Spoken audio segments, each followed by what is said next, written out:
Bem, sejam bem-vindos ao nosso segundo dia de workshop. Me apresentando novamente, eu sou a Agatha Beatriz, eu faço engenharia bioquímica aqui na USP, tenho 20 anos e sou de São Paulo. Aí meu contato está ali embaixo, meu número e meu e-mail, para quem quiser entrar em contato comigo. E ali eu coloquei duas fotos de duas coisas que são bem importantes para mim aqui em Lorena. Uma delas é a minha irmã, ali ela está olhando no microscópio no dia que a gente foi no Butantan, e aí eu mostrei para ela um pouquinho das coisas que eu costumo estudar na faculdade, ela se interessou bastante. E do outro lado eu coloquei uma foto com as meninas que moram comigo aqui na República, que a gente fez uma ceia de Natal. E aí é exatamente como tá ali. É uma completa baguncinha bem gostosa. Pode passar.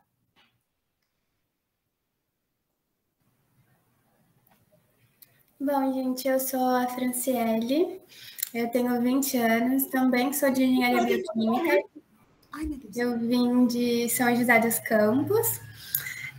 Aqui estão os meus contatos também, fiquem à vontade para vocês entrarem, né, para conversar. Se precisar de alguma coisa também, de alguma ajuda, podem me chamar. E das minhas duas fotinhos, uma delas é o meu cachorro, Thor. Thor é tudo para mim, a gente brinca muito, a gente se diverte junto. E a outra coisa é música, que é uma coisa que eu não consigo viver sem. Tudo que eu vou fazer, eu preciso ouvir um pouco de música ali para relaxar e me ajudar a fazer tudo certinho.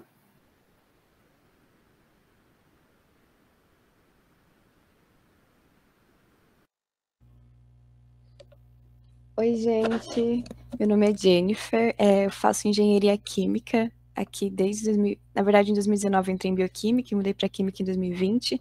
Sou de Caraguatatuba e tenho 22 anos. Aqui na fotinha tem o meu filho, o meu porquinho da Índia, tá aqui comigo em Lorena, eu consegui trazer ele esse ano. E na outra fotinha também é o basquete feminino da El, que é minha paixão, amo esporte, amo time também, é muito maravilhoso fazer parte. Aqui também tem meu e-mail e o telefone de contato, caso alguém tenha alguma dúvida, pergunta, enfim.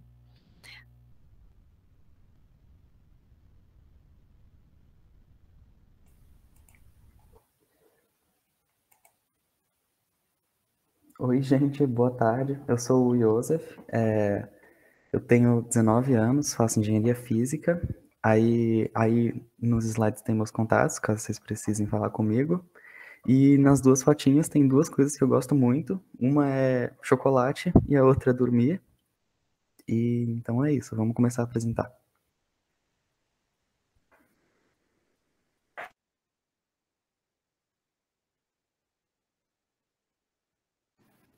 Bom, gente, antes da gente passar para aula mesmo de empreendedorismo, que vai ser a nossa primeira parte, eu vou explicar mais uma vez para vocês como vai ser as regras de participação do workshop.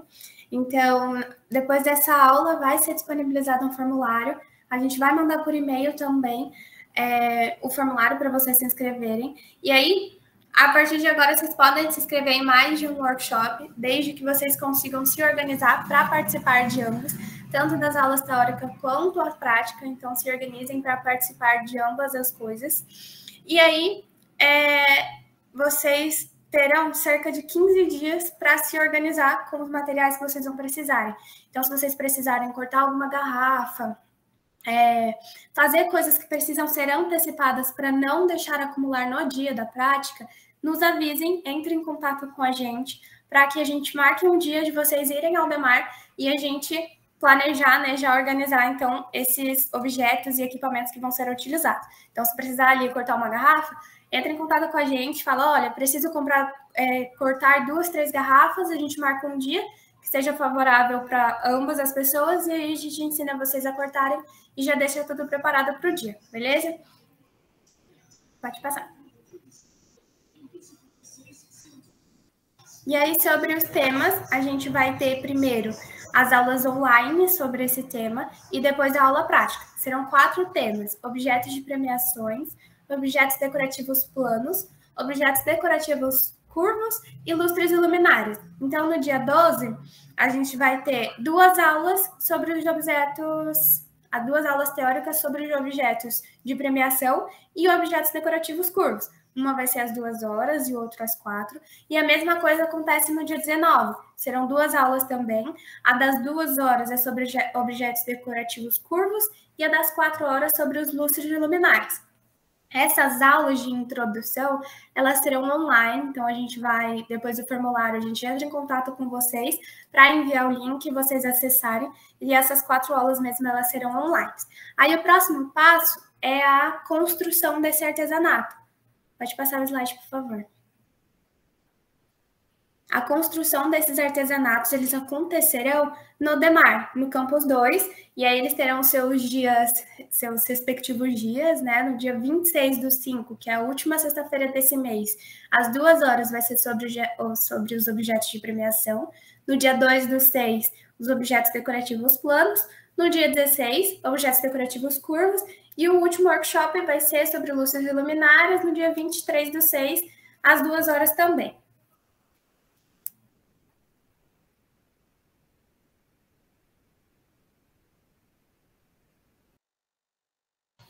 Bem, a gente vai começar com o nosso workshop hoje falando um pouquinho sobre empreendedorismo e artesanato. Pode passar. E o que seria empreendedorismo? O empreendedorismo é um sistema que engloba a criação e o desenvolvimento e a implementação de novas ideias. E ele visa criar valor e solucionar problemas. Então, você está empreendendo desde que você está gerando valor a algum serviço seu ou algum produto. Pode passar. A Global eu não consigo pronunciar, que é um ranking de países que estão fazendo bastante empreendedorismo, que estão trabalhando com empreendedorismo. Eles montaram um ranking em 2019 e o Brasil ficou em 4º lugar nesse ranking da taxa de empreendedorismo. E vale considerar também que o Brasil ficou em 1º lugar entre os países do BRICS. Pode passar. E o que seria o empreendedor aqui para gente? Pode passar, por favor. O empreendedor é aquela pessoa que possui ideias criativas e são capazes de transformar essas ideias em realidade por ações estratégicas. Elas podem solucionar problemas sociais, ambientais, culturais e contribuir para o bem-estar da comunidade em que vive, além de outras comunidades. Pode passar. O empreendedor, ele trabalha promovendo desenvolvimento econômico, gerando empregos, promovendo inovação e impulsionando o crescimento de novos setores no mercado. Pode passar. Aí, o empreendedor, ele pode ser dividido em 3 categorias, que a gente vai entender agora o que significa cada uma. O empreendedor corporativo, o empreendedor startup e o empreendedorismo social. Pode passar. O empreendedor corporativo é o intraempreendedorismo, que é uma prática na qual os funcionários dentro de uma empresa eles são encorajados a agir como empreendedores dentro da própria organização. Isso ajuda desenvolvendo ideias inovadoras e implementando projetos que podem melhorar o desempenho da empresa. Pode passar. O empreendedor startup é aquele que inicia algo novo em um empreendimento ou negócio, e geralmente ele tem a intenção de obter lucro e criar algo novo no mercado. Só que geralmente ele encontra ou recursos limitados e ele precisa ter bastante comprometimento, porque por ser algo novo, nem todo mundo conhece. Então, precisa ser muito bem divulgado e tem que ter muito comprometimento no próprio trabalho. Pode passar. E agora a gente vai falar do empreendedorismo social, que é aquele que a gente vai trabalhar um pouquinho mais a fundo. Enquanto os outros empreendedores pensam sempre em maximizar os seus lucros, os empreendedores sociais eles buscam maximizar seu impacto positivo na sociedade. Então, pensando em nós como pessoas que estamos trabalhando num workshop com materiais recicláveis, promovendo a sustentabilidade, nós estaríamos sendo mais empreendedores sociais ao fazer venda desses itens feita a partir de vidro reciclável. Pode passar.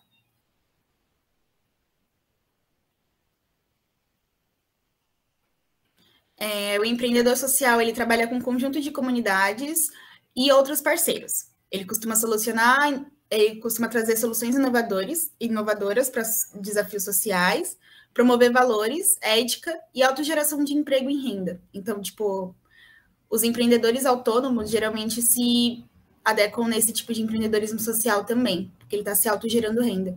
Pode passar.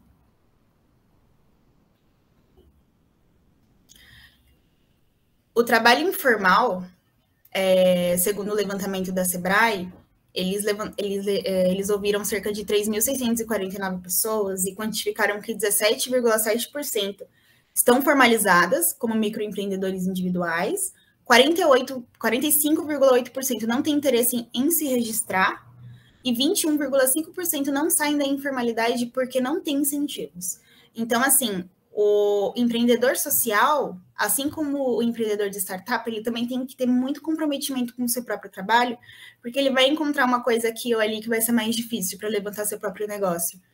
Pode passar.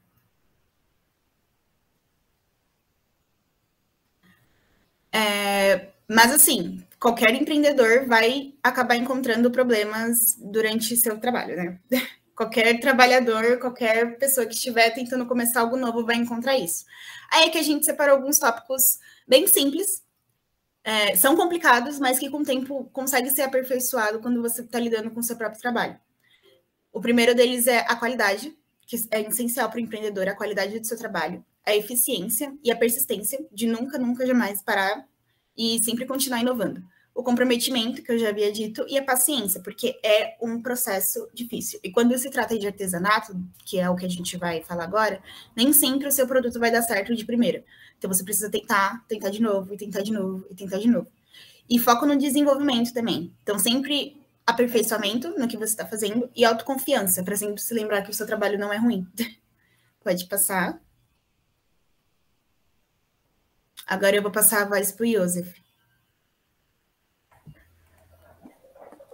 Então, a gente ouviu um pouco sobre o que é o empreendedor e quais tipos de empreendedor tem no mercado, mas parando para pensar agora, como é que a gente realmente começa a empreender?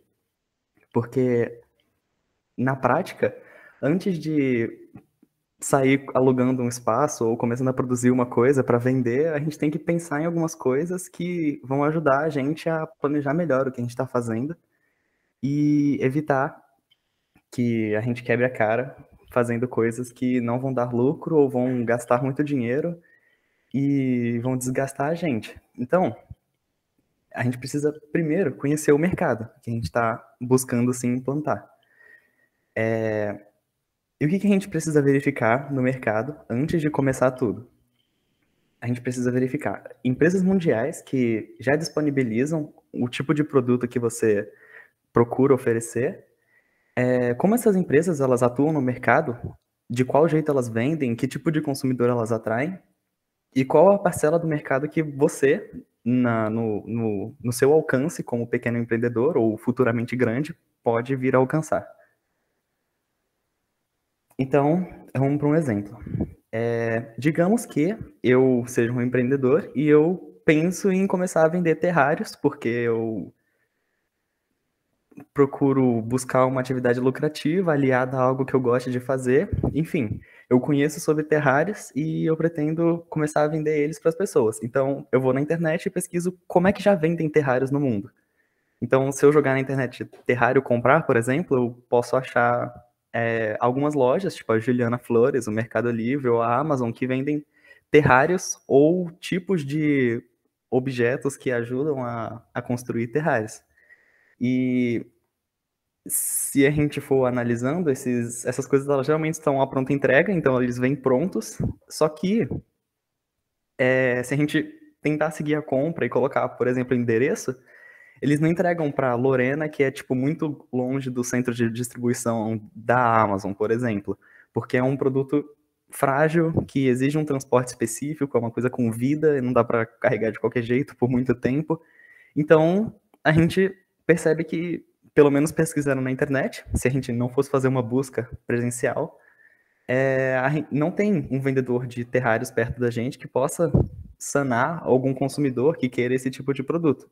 Então, como inovação, eu posso pensar em vender terrários em Lorena, por exemplo, abrir um comércio e vender terrários que tenham um tipo de acesso ao consumidor, que ele possa tirar dúvidas ou levar para reparos, enfim. E seguindo essa linha de raciocínio, seria possível a gente chegar em escala global com terrários?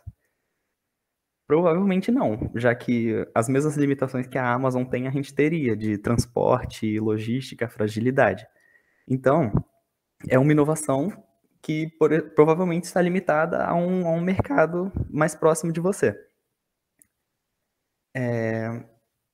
As vantagens da gente fazer uma análise como essa são as coisas que eu já falei anteriormente. Tipo, antes de você sair comprando um monte de coisa, você analisa e você, quando for comprar as coisas ou quando for iniciar a vender alguma coisa, você já vai ter mais segurança.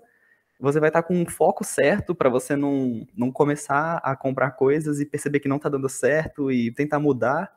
E com isso você economiza recursos também, dinheiro e recursos humanos, seu próprio trabalho ou o trabalho de algum sócio seu. Outro ponto importante para a gente analisar, antes de começar tudo, são as tendências de consumo da nossa sociedade para o tipo de produto que você está vendendo e o público-alvo que ele vai atingir. Então, pensando em arte com vidro, por exemplo, a gente entenderia como o consumidor consome arte, ou arte com vidro especificamente hoje em dia, e como a gente pode se moldar a esse tipo de consumo para oferecer um produto que seja mais adequado a ele. E é importante pensar também em sustentabilidade, na correria do dia a dia e na tecnologia, porque principalmente os dois últimos são vitais para qualquer consumidor, e às vezes o consumidor ele precisa disso, nem percebe, e se não for uma coisa ágil e que seja fácil tecnologicamente, ele provavelmente não vai querer comprar.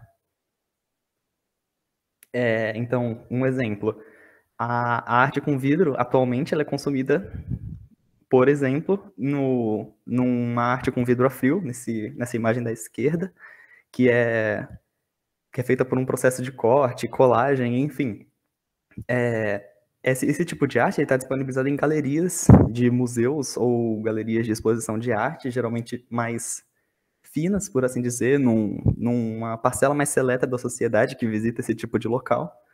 E na imagem da direita a gente tem um exemplo de vidro soprado, que é um tipo de objeto de vidro que é mais fácil da gente encontrar no dia a dia se a gente for numa loja de utilidades domésticas, por exemplo. Geralmente tem alguma decoração que é de vidro, que tem essa aparência inchada e como se fosse soprada, né? Porque é vidro soprado. Enfim. Dando continuidade a tudo isso, a gente tem que pensar um pouquinho sobre o modelo de negócios que a gente vai estabelecer.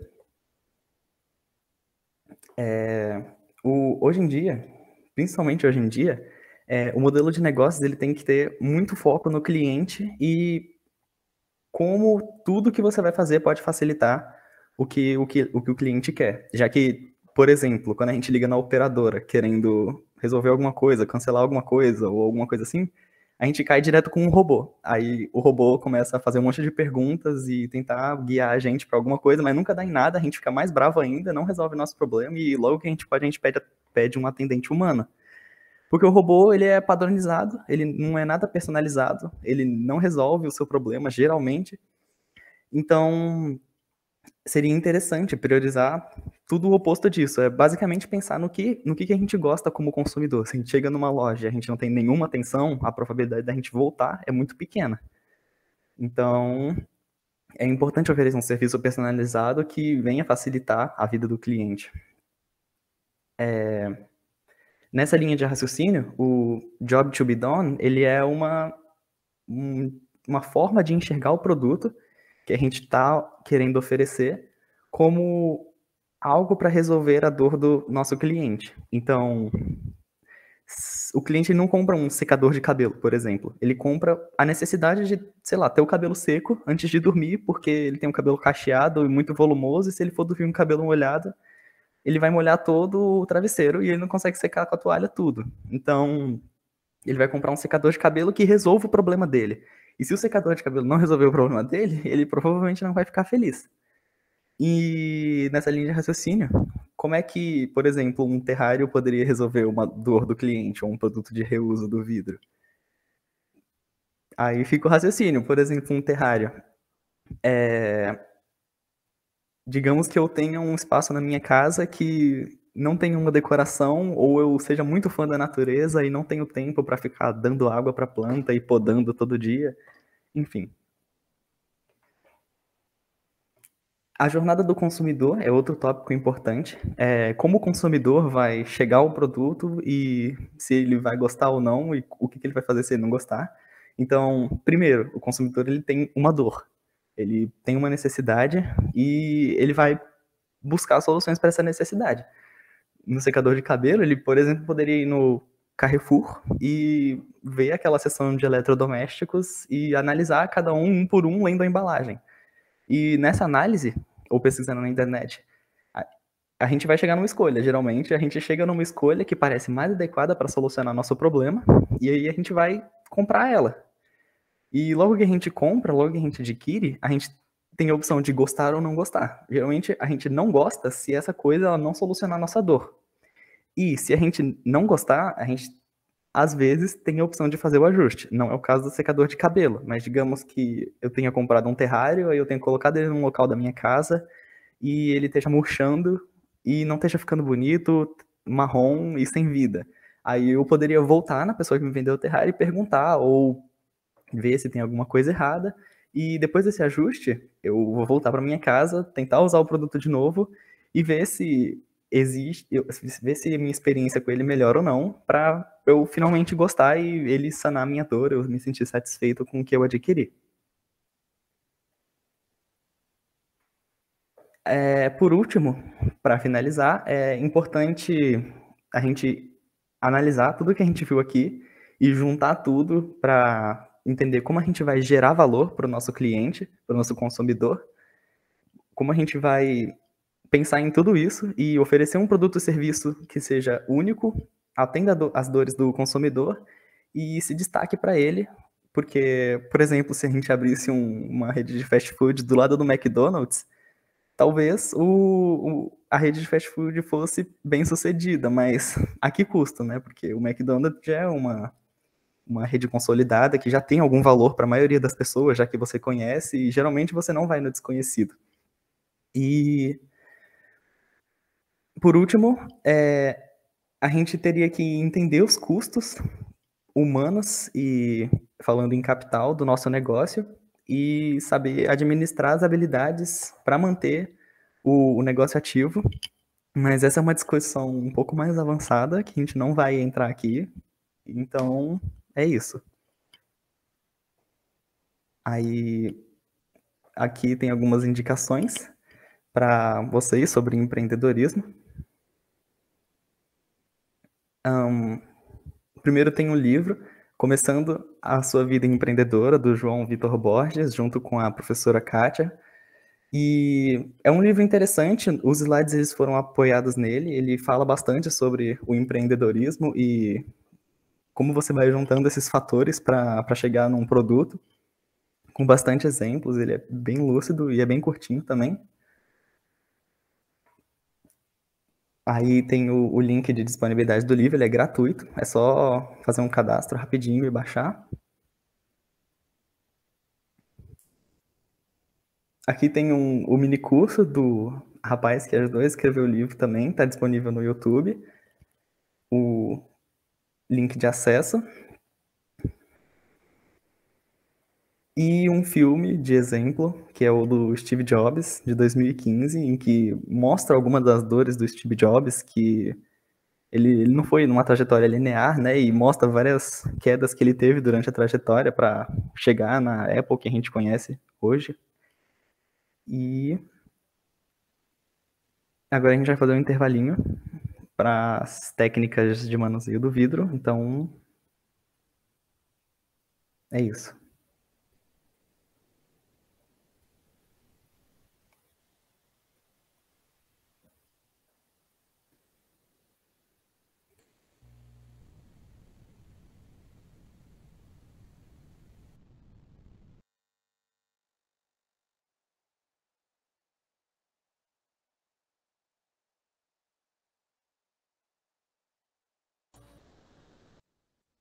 Bom, como a gente tem poucas pessoas aqui, acho que nem precisa dar essa pausa e a gente pode seguir. O que vocês acham?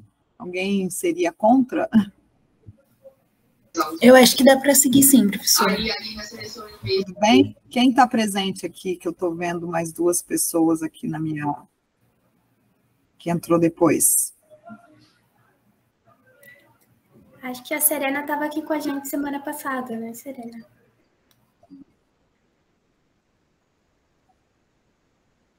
Ah, então tá. Então é só a Serena que entrou a mais e a Shirley, né? Então vamos continuar, pessoal, assim a gente finaliza isso e a Serena e a Shirley já vão poder saber como é que vai ser agora a fase 2 aí dos workshops presencial. Eu vou compartilhar minha tela aqui. Ok.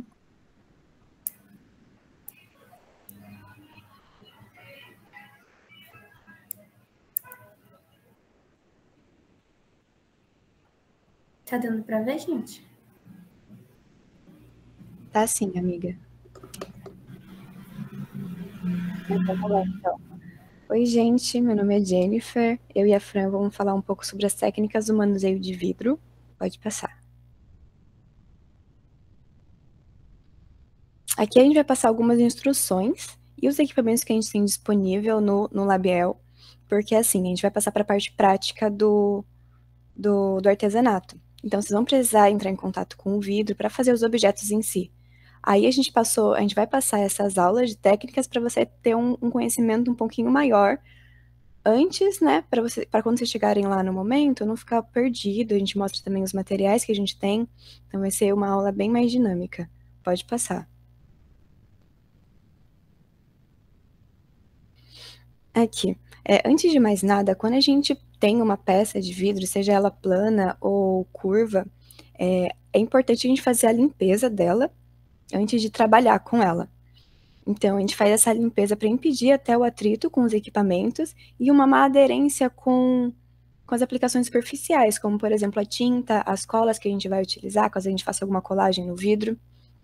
E é recomendado o uso de álcool e um papel e uma flanela para conseguir passar pela superfície. Aí tem um videozinho, pode passar, amiga, onde a gente mostra certinho como vai ser feito. Essa é uma peça pequena, então a gente usou pouco, mas se for precisar de uma peça maior também, a gente tem espaço para isso, tem também o material para fazer essa parte da limpeza.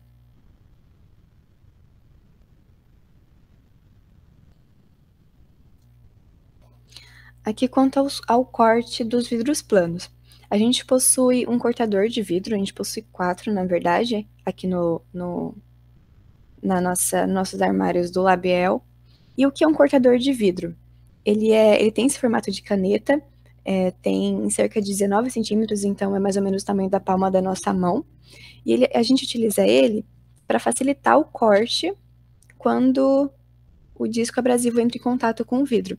Então, geralmente é uma lâmina diamantada, que ele passa pelo vidro, e assim, a gente fala que é corte, mas ele não é um corte, ele é um risco na superfície do vidro, porque não é como se você pegasse um estilete e forçasse a folha e sairia 2 pedaços de folha. Não, a gente faz esse risco para conseguir com que as ligações químicas do vidro consigam meio que criar uma linha de atrito para conseguir quebrar depois e promover essa ruptura. Pode passar, amiga.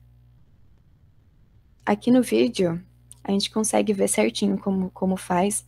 Percebe que eu uso a mão, eu uso os 2 dedos, os primeiros dedos, para apoiar essa base do cortador. E aí eu faço uma pressão, uma pressão que tem que ser feita bem forte para a gente conseguir riscar mesmo o vidro. E vou passando até embaixo. E observa também que eu uso esse quadro, enfim, para conseguir criar essa angulação de 180 graus, para conseguir ter um corte reto. E eu não pego do comecinho, a gente não pode pegar esse cortador e passar do comecinho da peça. É sempre um pouquinho depois do início, ali em cima, e aí no final você tem que ir até o final mesmo, até a última bordinha do vidro.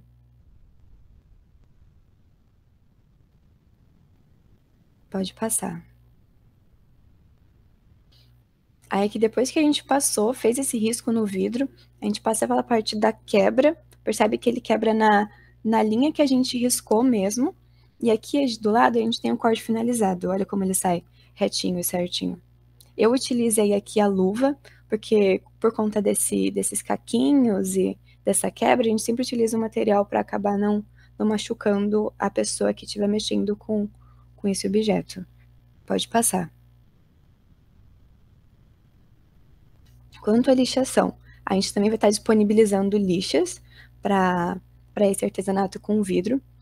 Aí, falando um pouquinho sobre ela é uma folha com constato, qual apresenta esse grão abrasivo, fazendo com que a gente consiga eliminar essas imperfeições. Aí, ela é ideal tanto para lixar, nivelar, corrigir e até uniformizar essas superfícies, que a gente vai estar entrando em contato na hora. Pode passar. Aqui a gente tem a lixa manual, que vai ser disponibilizada pelo Labiel. Você percebe que eu estava lixando, nesse momento, a borda dela, e aqui o vidro finalizado a gente consegue ver certinho o formato mais circular da borda, e a gente pode usar também para lixar essa parte que foi cortada, para deixar lisa. Tanto é que na parte de corte circular, vocês vão ver que elas ficam malasquinhas na parte onde a gente corta o vidro circular. Então, a gente também utiliza essa lixa para conseguir deixar uniforme essa superfície que a gente cortou. Aqui no vídeo consegue ver certinho o círculo. Mas pode passar, amiga. A gente também tem disponível no Labiel essa máquina de lixação. Aqui a gente tem ela, mas a função é a mesma que a lixa comum. Ela só é mais utilizada quando a gente quiser um acabamento maior, numa peça maior. Então, ela vai demandar menos tempo do que ficar lixando manualmente. Mas a gente tem as duas opções, tanto a lixa, o papel, no caso a lixa, e essa máquina de lixar também. Pode passar. Quanto a essa parte da quebra em pequenos pedaços. A descrição é, teoricamente, utilizava para produzir pedaços de vidros irregulares e de variadas dimensões. A gente utiliza esse papelão para, quando acontecer a quebra, não voar pedacinhos, caquinhos de vidro por aí, e até não ferir quem está quebrando. Então, você percebe que eu bati ali com um martelinho, e a gente teve esses pedaços. Ó, o lugar que eu bati, você percebe que em volta ele tem pedacinhos menores, e quanto mais distante do centro, os pedaços vão ficando maiores. Então, a gente pode utilizar isso dependendo da abordagem que a gente for utilizar, e dependendo do pedaço que a gente for utilizar de vidro também. Eu peguei um pedaço bem pequenininho também, mas pode ser utilizado um pedaço maior para formar uns caquinhos irregulares maiores até. Pode passar, amiga. Aqui quanto ao corte de garrafa. Eu comentei com vocês um pouquinho antes, mas ela é uma técnica utilizada a partir do aquecimento de uma resistência, com o objetivo de cortar o vidro em formato circular, no caso uma garrafa, um pote de palmito, enfim. Aí, aqui nessa imagem, não sei se vocês conseguem ver, mas tem essa região mais clarinha, mais... Que cor é essa? Vermelha, laranja, né? Onde esquenta.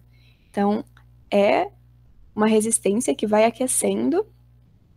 E pode passar, amiga, que aí eu explico melhor na próxima parte. Aqui, pode dar play no vídeo. Mas você percebe que é uma resistência que ela vai aquecendo e a gente vai pressionando a garrafa nessa região, na região que a gente quer cortar. Essa parte onde a garrafa está sendo encostada lá no fundo, ela é variável, então a gente consegue deixar um tamanho maior ou um tamanho menor para ser feito esse corte. Mas aí você vai girando ela com o objetivo de aquecer todas as regiões circulares do vidro, e a gente vai girando com esse objetivo, e aí chega um momento que, acho que em média 2 minutinhos, que ela simplesmente trinca. Aí, como vocês podem ver na imagem aqui do lado, ela já está separada. E é nessa parte que eu falei também da utilização da lixa. Ah, ok, tudo bem, a gente vai deixar a aula gravada, e aí depois você termina de assistir. Mas a gente utiliza a lixa ali, nessa parte, porque forma umas lasquinhas. Então, para a gente ter esse maior cuidado com o vidro, na hora de manusear ele. Então, sobre formas de inscrição, a gente vai liberar aqui, também assim que a aula terminar, mas a gente também vai liberar no e-mail. Aí, vamos fazer assim, me passa seu contato.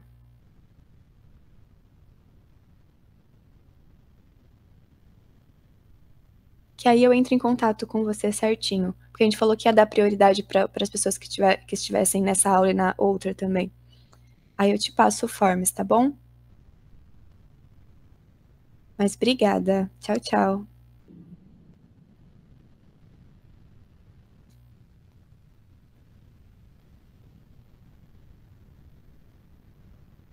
Quanto aos equipamentos de proteção, voltando à aulinha, pode passar. Eu comentei um pouco com vocês sobre a luva, mas vai ser exigido a luva, a máscara e o óculos. A luva eu já expliquei por conta dessa parte de quebrar o vidro para não entrar nenhuma lasquinha, nenhum caquinho na mão, é importante. A máscara por conta das tintas, que tem um cheiro bem forte, e das colas também, algumas têm um cheiro forte. Então é importante que vocês estejam com a máscara. E o óculos também, porque por conta da quebra, pode ser que voe algum caquinho, então a gente quer se prevenir o máximo possível. Quanto às vestimentas, por conta do workshop acontecer no laboratório, é importante que seja de calça e sapato. E, enfim, é isso, gente. Pode passar. Bom, agora eu vou falar um pouquinho sobre os produtos da TechBond, que a gente vai disponibilizar para vocês utilizarem durante o workshop.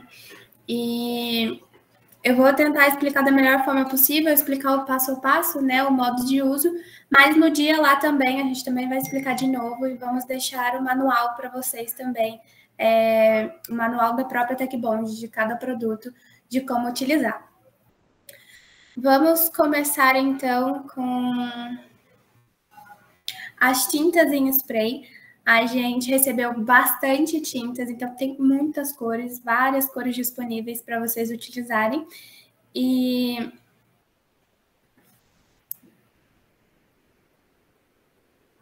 sim, exatamente. Todos esses materiais e equipamentos vão estar disponíveis para vocês utilizarem também. E aí, como eu falei das tintas, tem muitas tintas, vocês podem escolher as que melhorem, né, complementar a arte de vocês, o que vocês acharem que fica mais bonito, fiquem à vontade para usar. E essas tintas, elas são recomendadas para diversos produtos, né, tanto para produtos em ambiente interno quanto externos e de diversas aplicações. Como modo de uso, a gente primeiro sempre vai recomendar para todos os produtos a parte de limpeza da superfície, que foi o que a gente acabou de mostrar, né? Sempre limpe a superfície para remover qualquer que seja a impureza que tiver na superfície e que o contato, né, seja com a tinta ou com as próximas colas, que a gente vai mostrar também, seja o melhor possível, né? Que a gente obtenha o melhor resultado possível. Então, primeiro vai ser remover essas impurezas, né, limpar tudo bonitinho a superfície de contato e proteger, como segundo passo, né, proteger as outras partes na qual você não quer que seja pintada. Então, se você quer fazer ali, sei lá, um quadradinho ou uma linha que seja, proteger as outras partes para que a tinta não espirre tanto no objeto que você está utilizando, quanto no laboratório também. Então, vou pintar só a tampinha aqui, ou só um pedacinho, coloca ali um papelão, coloca ali um papel e espirra certinho. Passa ali uma fita para não sujar tudo ou não ficar com aquilo que a gente planejou. Como terceiro passo, recomendado ali aplicar mais de uma demão, né? Aplicar 2 ou 3. Na primeira, deixar ela mais fina possível, para que na segunda e na terceira deixe com o melhor resultado, né? Isso já emenda também nos próximos passos, né? Que é o 4 e o 5, que a cada demão que você for fazer, esperar ali um intervalo de 1 a 3 minutos. E para finalizar, né, o toque final, quando terminar tudo, esperar ali uns 30 minutos para que não borre, para que não escorra, que fique o resultado esperado, né? E aí o ideal mesmo para que seque e não saia em hipótese alguma, para que a peça realmente tenha grudado com a tinta, né? Aderido à tinta, é um intervalo ali de 3 horas. Aí aqui tem um vídeo explicando a melhor maneira de utilizar essas tintas em spray. Porque a gente tem o costume de utilizar em casa, quando a gente vai fazer algum tipo de arte, né, ou pintar alguma coisa, e a gente acaba agitando de uma forma errada, utilizando na hora de aplicar, né, pressionando e aplicando de uma forma não ideal, assim como também na hora de guardar o produto. Então, aqui a gente trouxe um videozinho para vocês verem como exatamente ela deve ser feita.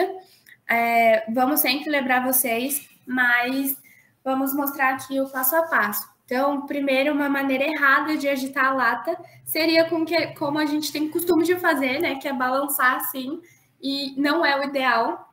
O ideal é realmente agitar em forma circular. O vídeo tá dando uma paradinha, mas acho que dá para ver, né? Agitar de forma circular sem ser disparado assim. Então, agitou de forma circular. Aí, o próximo passo é o jato. Não jogar esse jato, né, de forma imprudente ou sem muita pressão, porque isso pode entupir a via ali de saída da tinta. Então, sempre que for apertar, né, aperte com firmeza mesmo, para sair tudo por completo. Então, ele faz uma força boa que garanta que vai sair tudo direitinho. E aí, por fim, na hora de guardar, como eu disse, fazer uma pressãozinha ao contrário para o ar todo da tinta sair, e aí sim possa guardar. Então, ó, tem ali uma pressão, tá saindo só ar, e aí quando terminar de sair todo o ar, aí vocês podem fechar e guardar as tintas. Em todas as tintas é preciso fazer isso. O próximo produto que a gente tem disponível é a Araldite em massa, que ela é uma massa adesiva, epóxi, que a gente conhece, a gente usa para uso doméstico muitas vezes, mas também pode ser profissional. E são duas colinhas, né, duas massinhas que tem, quando juntas, né, elas têm um alto poder de adesão e de compatibilidade. Elas servem tanto para colar diversas superfícies, mas como também moldar, né, aplicar e moldar, fazer algumas formas, né, podemos fazer algumas formas com elas. Então, o modo de uso delas, mais uma vez, é limpar a primeira superfície antes de começar a utilizar. E aí vocês vão ver, que já passa para o segundo passo, que dentro dessa caixinha da Araldite, então, ela vem duas massinhas, né, uma branquinha e uma outra mais escura. E aí você mistura essas duas partes iguais. Você corta ali um pedaço que você gostaria de usar, né, que você acha que dá para usar, mistura essas duas partes e logo aplica. Aí você já aplica da melhor forma que você quiser. Eu quero fazer um desenho. Já faz o desenho, já aplica, e aí deixa ali para ela secar por ali mesmo. Então, o mínimo é aguardar depois que ela secar, né? Caso você queira lixar, foi para colar alguma coisa. Caso você queira lixar essa superfície, que vai ficar um pouco grossinha, esperar pelo mínimo umas 12 horas para poder lixar, para ter certeza que ela não vai sair, né? Não vai descolar, para pintar, a mesma coisa para pintar ou para fazer outro tipo de acabamento. E aí, aqui no vídeo, a gente tem um exemplo de como pode ser utilizado para fazer, né, a construção ali de desenhos e também para grudar algumas superfícies. Então, aqui pega as duas partezinhas da Araldite, mistura as duas até ficar numa massa homogênea.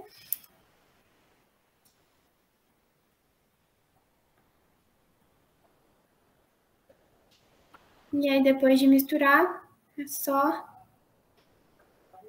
fazer o que você planejou, né? A melhor sua criatividade. Ficou homogêneo.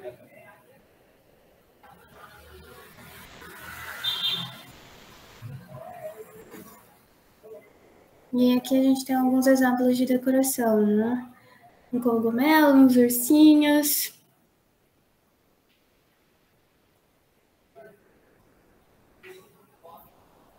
E depois que desenhou, cola e endurece. E fica bonitinho, olha, ela fica bem resistente também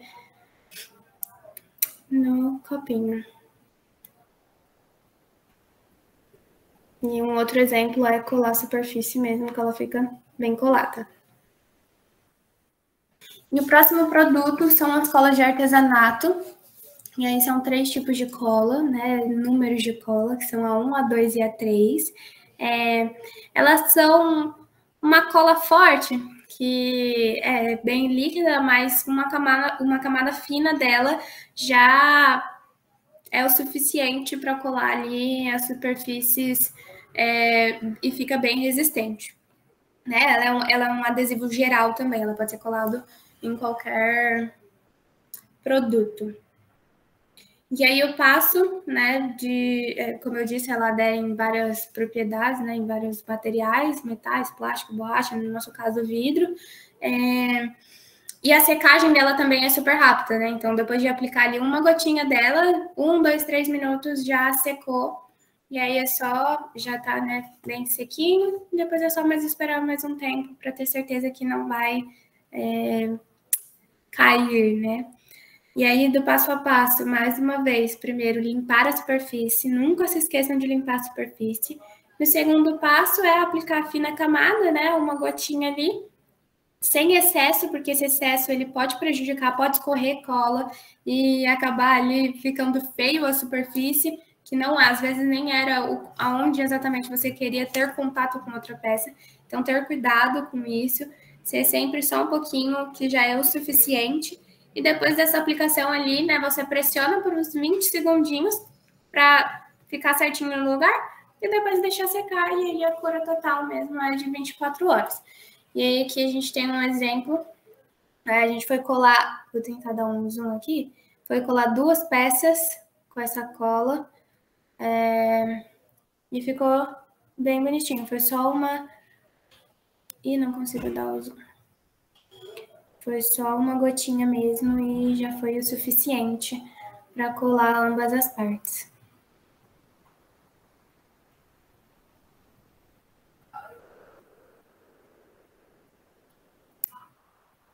Aplicou a cola, faz uma pressãozinha ali de 20 segundos. Fez a pressão, pode aplicar, como nesse caso são 2 partes, né? Pinga mais uma vez a cola, mais uma pressãozinha. E aí, fica certinho no lugar. Vou tentar mostrar aqui. Aplicou os 2, né? As 2 gotinhas.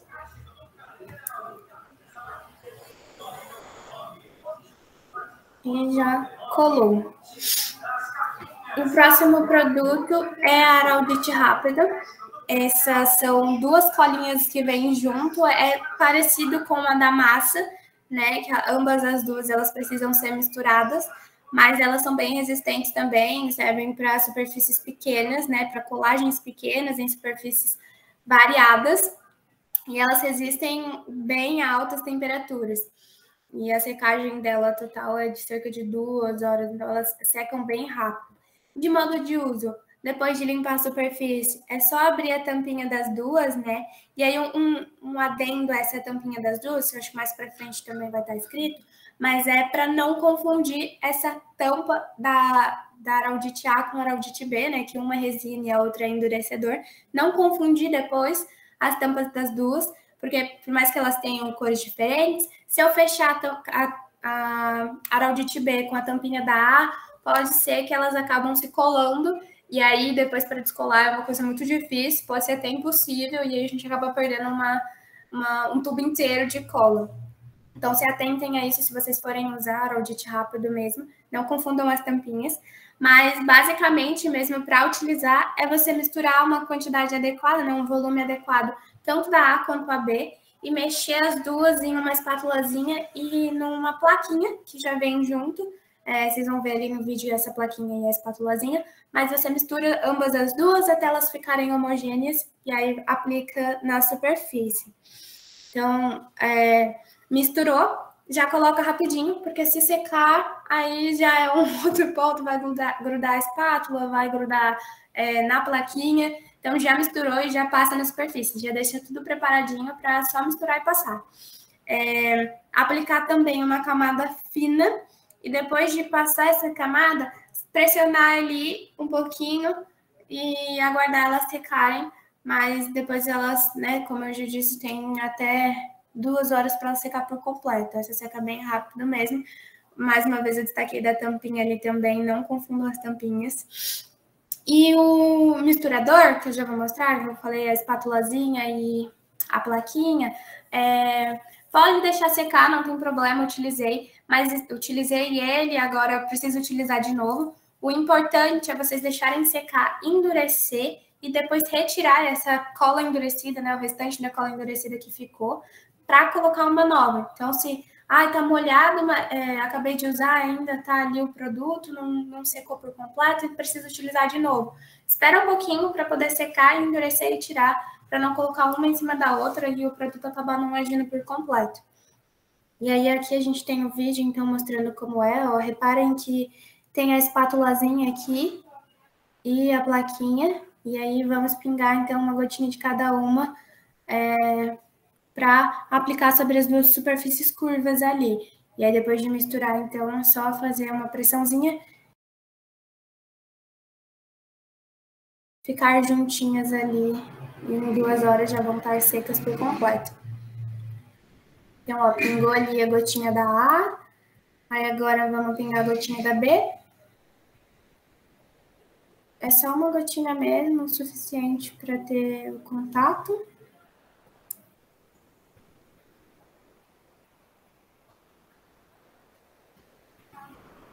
Misturou.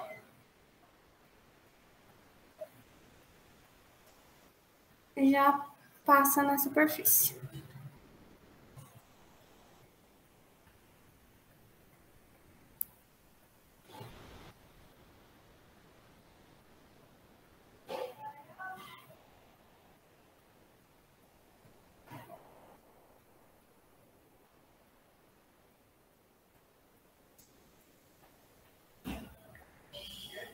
Fez a pressão e já estão coladinhas.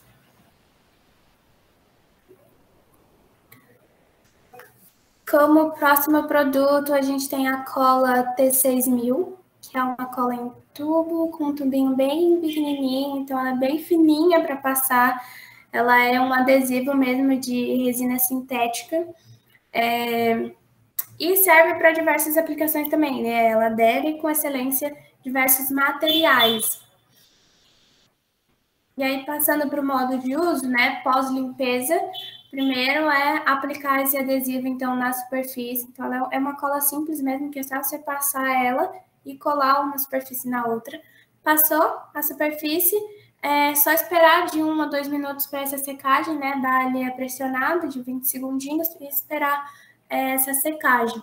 Essa cola, ela é uma das colas que tem um resultado melhor quando está em uma temperatura, uma faixa de temperatura ideal, né? Que é como está descrito ali, ó, de 18 a 32 graus.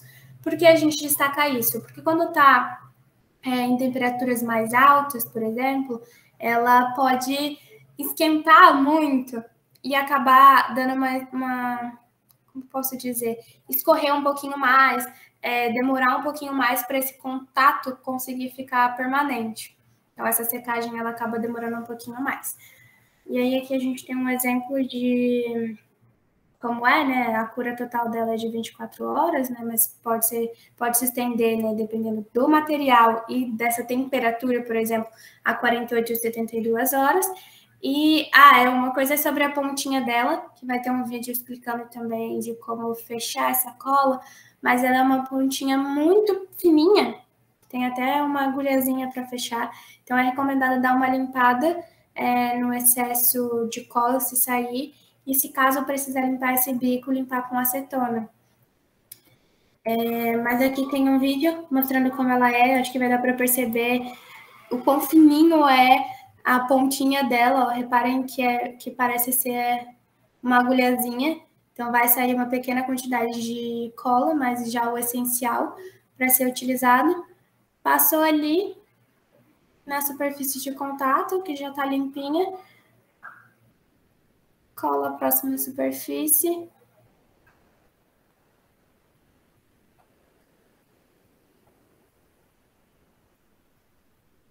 Fez a pressão de 20 segundos.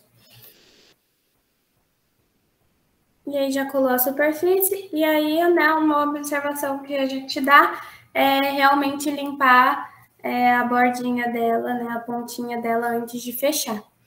Aí o último produto, se eu não me engano, é a cola tubo. Ela é uma das mais tecnológicas da Tecbond. Ela tem um alto poder de colagem também para diferentes tipos de material. E é a mais, como eu posso dizer, ela é a menos... É a que apresenta mais propriedades físico-químicas e que tem uma melhor... não sei como eu posso explicar, mas ela é mais saudável, se é assim que eu posso dizer, mas ela causa menos danos à saúde e nem ao meio ambiente também, né? O descarte dela é mais ecologicamente correto do que o das outras colas, né? A produção dela também.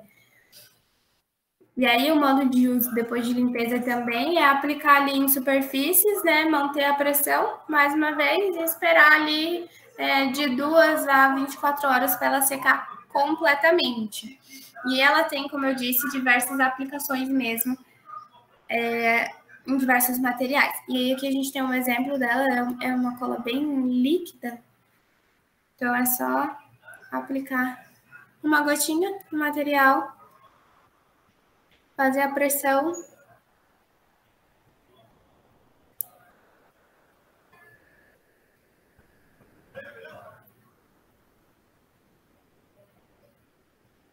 E já vai ficar, a superfície de contato já vai ser certinho. E aqui estão, né, antes de mostrar a limpeza por completo, aqui estão todas as superfícies de contatos, né, os objetos na quais a gente fez. Então, ali no fundo tem o das de arte, a Tec 6000, T6000, aqui as outras colas, né, essa aqui é da que a gente acabou de mostrar, a cola tudo. E aí, por fim, realmente falar sobre essa observação de limpeza. Todas as colas, quando vocês terminarem de utilizar, limpem as pontinhas dela, certifiquem de que não estão vazando para fechar e que elas não, para que depois, quando formos utilizar de novo, elas não estejam coladas e todos possam usufruir dos materiais e a gente não perca nenhuma também sem ter utilizado. Então é isso, gente. Muito obrigada aos que estiveram presentes hoje, aos que estão assistindo também. Obrigada por assistirem até aqui. E eu espero que vocês se inscrevam nos workshops e que a gente se veja mais para frente.